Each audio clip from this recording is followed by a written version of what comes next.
আজকে আমরা সবাই জানি আজকে বিশ্বকর্মা পুজো, সেই উপলক্ষে আমার বাবার অফিস থেকে কি মিষ্টি প্যাকেট দিয়েছে এবার খুলে দেখি কি মিষ্টি আছে এর ভেতরে।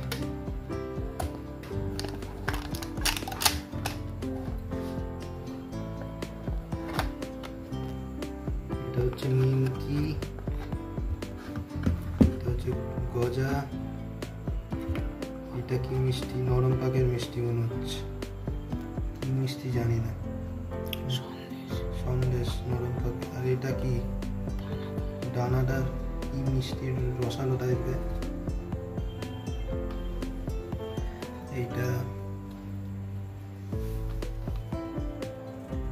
এটা কি দুধের মিষ্টি কিছু মনে হয়, নরম পাকের মিষ্টি মনে হচ্ছে। আর এটা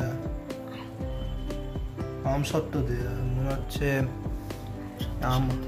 আমসত্ত্ব দেয়া কিছু বানিয়েছে সন্দেশ। এইগুলো হচ্ছে মিষ্টি, ভালোই। ধন্যবাদ।